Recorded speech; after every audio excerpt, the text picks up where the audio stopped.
Hey friends, welcome back to Ball Homestead. My name is Beverly and I'm so glad you're here. Today I want to make some wheat bread. Wayne's favorite bread is wheat bread and I thought we're going to give this a try. My mother and me and my sister were out yesterday doing some running around and we stopped at an Amish bakery and got some wheat flour. So I'm excited to try this recipe for some homemade yummy wheat bread. We're going to use some honey, some of our homegrown honey in that, and we're going to get going. I am going to hand mix this because I have a lot of people saying that they don't have the machine and everything. You can make bread without a KitchenAid mixer or any kind of stand mixer. You just have to mix it by hand. So we're going to do this recipe by hand. So let's get started. All right, for this recipe, we're going to add 2 cups of warm water to our bowl. And now we're going to add 2 heaping tablespoons. I went ahead and opened a package of my good yeast because I just was not pleased with the pizza pocket dough. I mean, the flavor was amazing. We're going to add 2 of those and just kind of stir that around. And we're going to add some of our homegrown honey for the sugar in this recipe. Now, I kind of adjusted this recipe because I don't want to make 3 loaves. I just want to make 2. And that's a lot of bread to have in our house. So we're going to go ahead and add our teaspoon of salt here too. And here is that honey. This is some of last year's honey. It's a little bit crystallized, but that's okay. You can heat honey up and it'll be fine. But we're not going to need it for that. So we're going to add about 2/3 of a cup of this honey.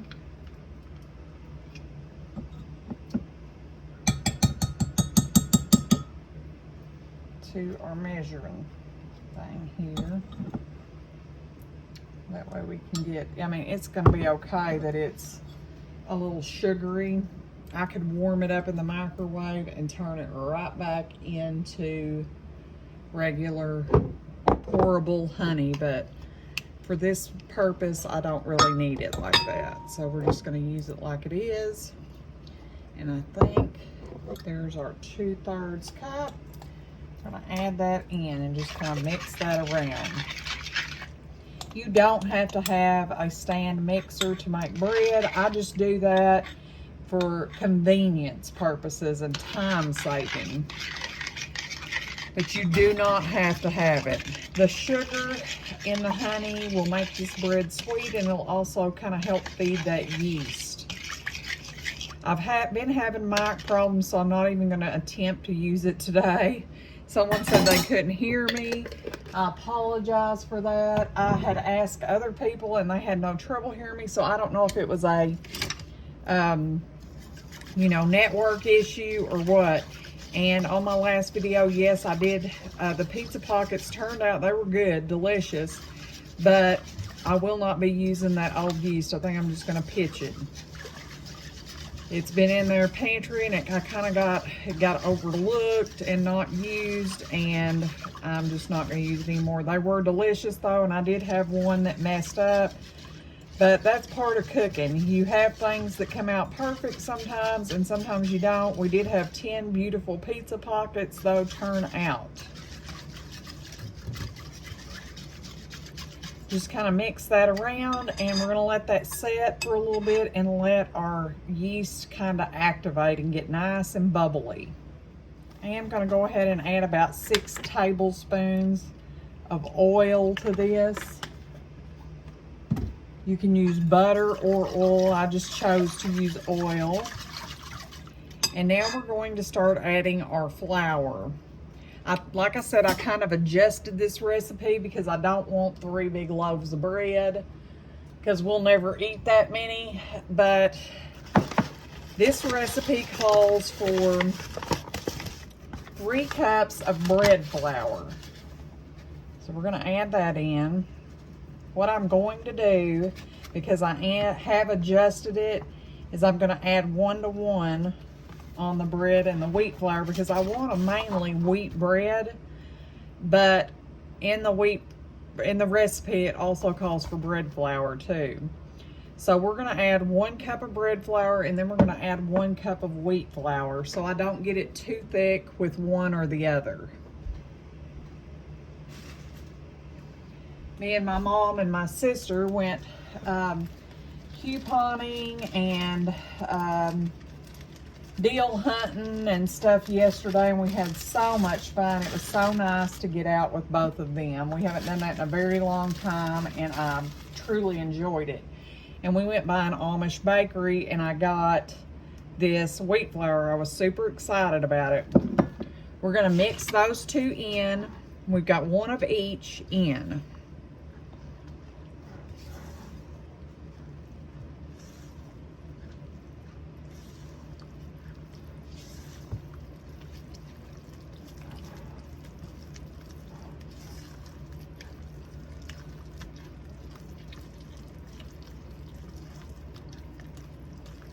It's really like 1-to-1 on this wheat and bread flour, so that's why I want to do it this way, so that, you know, we don't get too much of one or the other, since I have adjusted the recipe.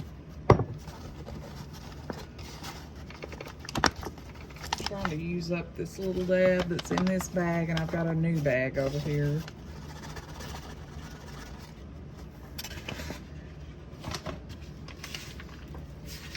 Get it opened up, and I will show y'all the curtains that my mother come and helped me make this morning. She I did the work, you know, the sewing, but she kind of showed me what we need to do, because there was a few that weren't quite long enough, and so we fixed it. It looks amazing. I'm so proud of it. My mom's an amazing seamstress, and she can fix about anything, and I did not want this beautiful fabric that we wanted so bad for our kitchen to not be able to be used, and it's perfect. So we're going to do 1-to-1 again and mix that in, and I'm really thinking this is where we're going to be good with our amounts. This is a honey wheat. Wayne loves wheat bread. I'll get in here with my hands in just a little bit, and we'll start kneading it. Yeah, we're good on the flour, man. Throwing dough everywhere. All right, let's just get in here and start kind of working this around.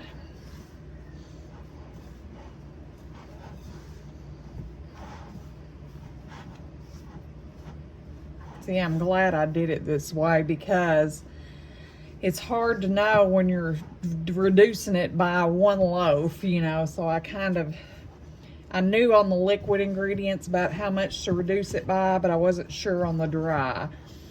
And I thought, well, I'm just going to do a 1-to-1 ratio until we get what we need. And this turned out perfect, friends. It's a nice, soft dough. I'm going to get it on the counter now. We ain't even going to need any flour. We'll reuse that bowl and for our rising.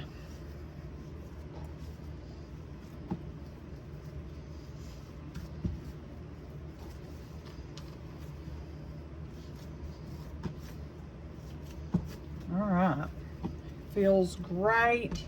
Nice soft dough. We're gonna oil our bowl and let this double in size.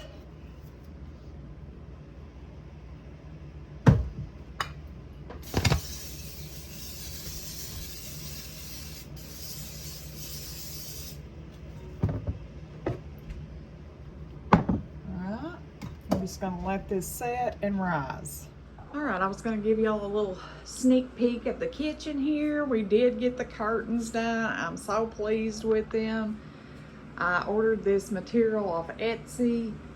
They turned out exactly how I wanted them. We also did a tablecloth for the table, And I'm ordered another piece today to do the seats because I want them all to match. But look how wonderful this looks with the china hutch. And me and Mother were talking about it. I think I'm gonna go ahead and paint the little jelly cabinet where I keep my canned goods. Probably the same pattern. I'm not sure exactly if I want to go back white, because I have a white baker's rack and I don't want to, I want to have a few white things. She gave me that jelly cabinet a couple of years ago, and I just love it. I keep a lot of canned goods in it, and in the bottom I keep my saran wrap, foil, all that. And then we have, our new baker's rack, which I love. I have to get a cord to extend the microwave cord because it's not long enough to reach it. But that gets it off my counters, and I like that. Then we have that curtain there, and it just all flows so well together. Wayne is set pretty much on getting a butcher block top for our island. So we'll update. It's gonna be a bit. We've got to save some money because those aren't cheap at all. But anyways, that's a little update on the kitchen. I'm sure I've done this on a video before, but we're just gonna make these tacos. What we do is buy the corn shell tacos. We put them in our little old pan. I don't have my good pan here. I've got it at work. I need to bring that back home because I only used it that one time, but I need to bring my big roaster back home because that's where I make like 8 tacos at a time. You just brown whatever meat. We like to use deer. We make deer tacos a lot. We grind up, our son always gives us some deer meat every year, and we always grind it for deer tacos and chili. We love that. And Wayne has been having a hankering for some tacos. We hadn't had them in quite a few weeks. So we're gonna have deer tacos today. And they're super cheap and super simple to make. This is something you can buy. I buy my shells in bulk from Sam's Club, and when I order, I get 2 humongo things in one package like this. I mean, they're huge. They last us for months and months. And we will eat on those until they're gone. Once they're kind of browned a little bit, you just flip them in half and you have a delicious taco. We'll top them with sour cream and salsa, and that's a meal for us. And it's simple, quick, and delicious. And I mean, in this economy, we need all the simple, cheap meals we can get. And if you have a bunch of deer that you're trying to figure out how to cook it, make some deer tacos. They are amazing. We love them anyways.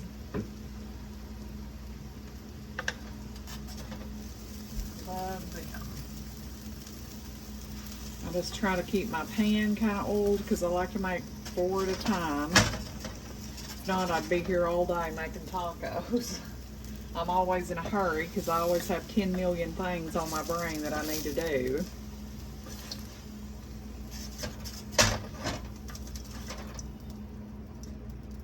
I was also going to tell you guys that my business is going great.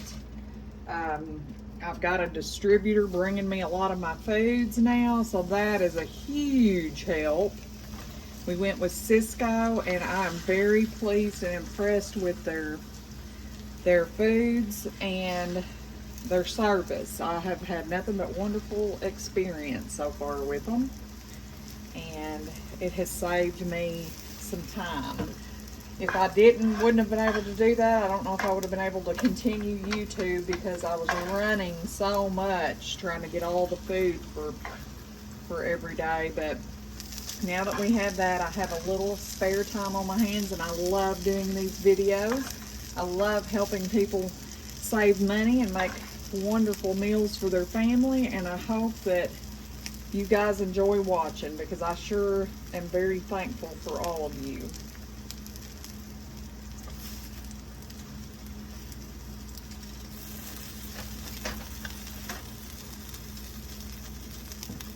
We make these often.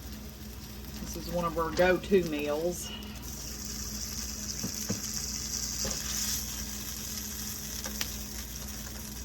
And it's cheap and easy, especially if you have free deer meat. If you don't, you can just use ground beef and make a delicious meal.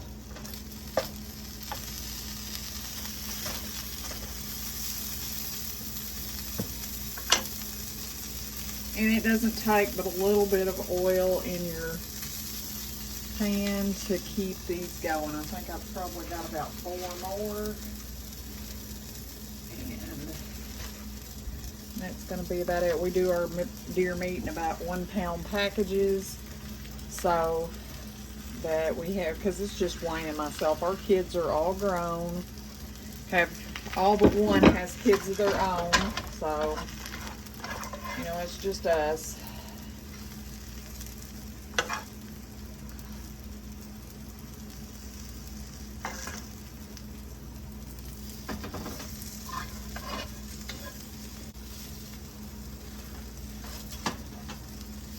They're super quick though, and super simple to get a meal on the table for your family that they will love.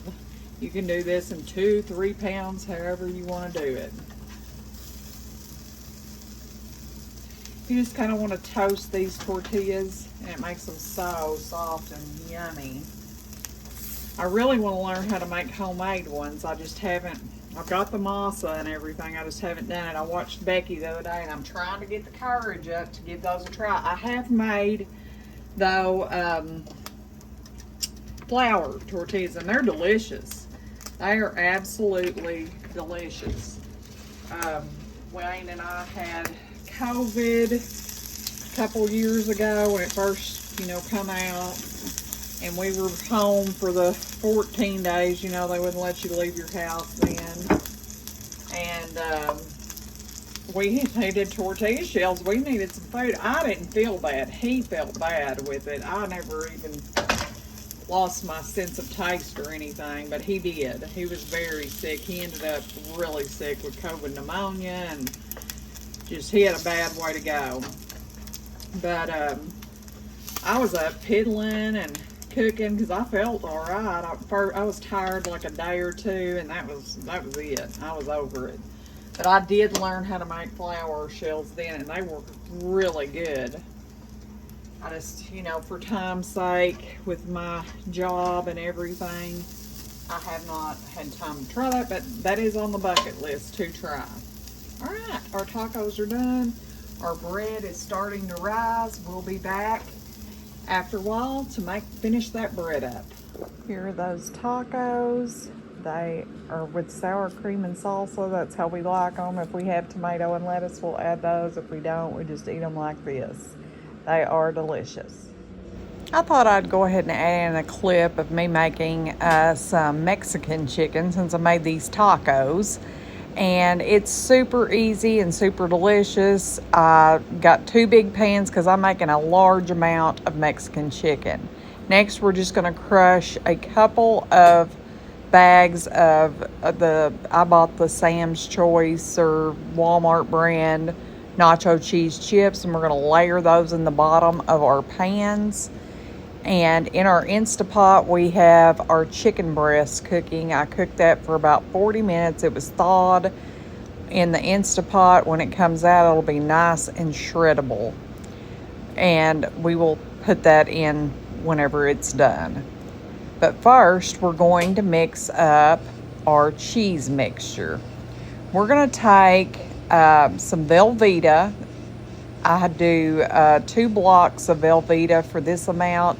If you were making this at home, just a regular size pan, probably a half of a stick of Velveeta.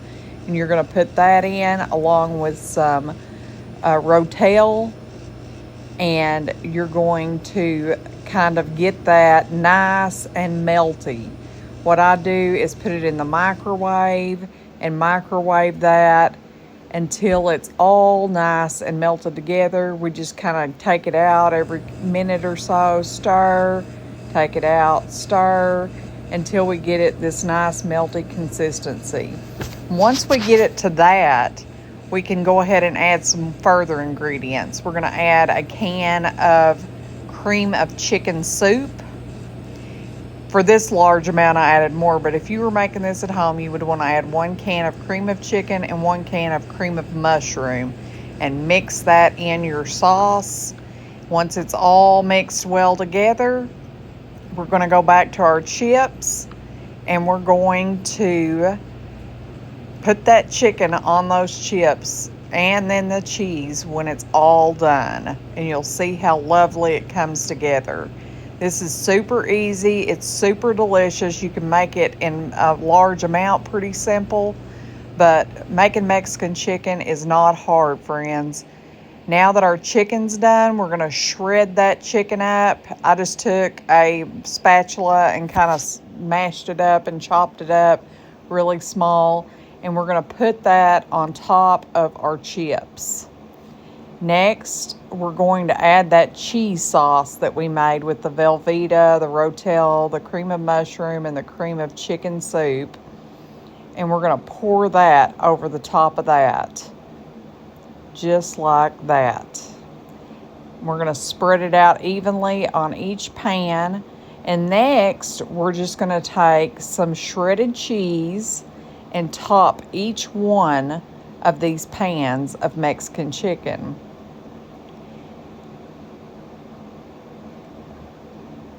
And now we're going to put these in the oven about 350 for about 15 minutes till it's nice and ooey gooey bubbly.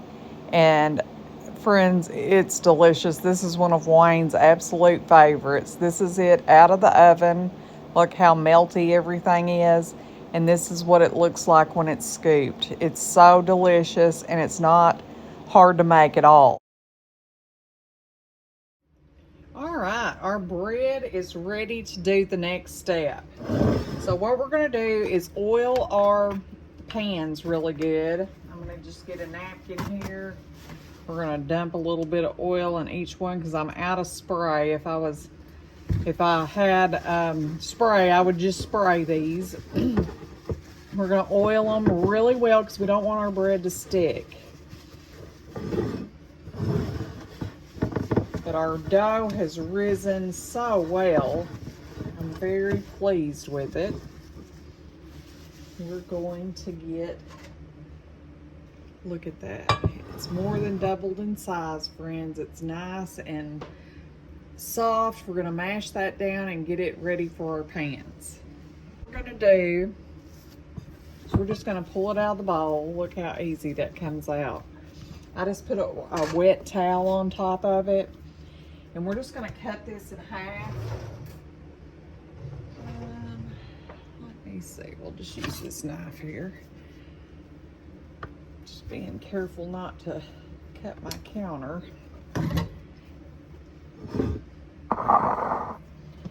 My counters are nice and clean. I did clean everything a while ago while we were waiting on the bread. We're just going to kind of spread this out into a flat thing here, and then we're going to roll it up. Kind of tuck the ends in and put this into our loaf pan. We're going to do the same thing again. We're not going to have to knead this again or anything like that. We're just going to roll this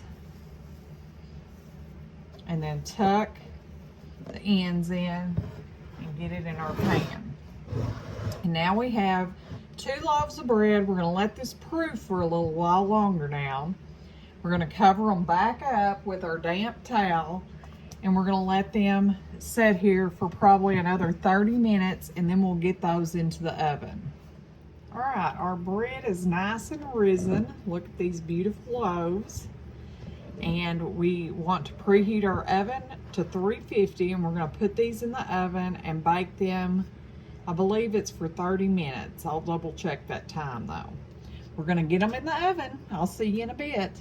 Beautiful bread fresh out of the oven. It smells wonderful. I'm so excited that this turned out fabulous because I believe this will be a keeper recipe. All right, friends. Thank you for stopping back by our homestead. Please like, share, and subscribe. Until next time, goodbye, friends.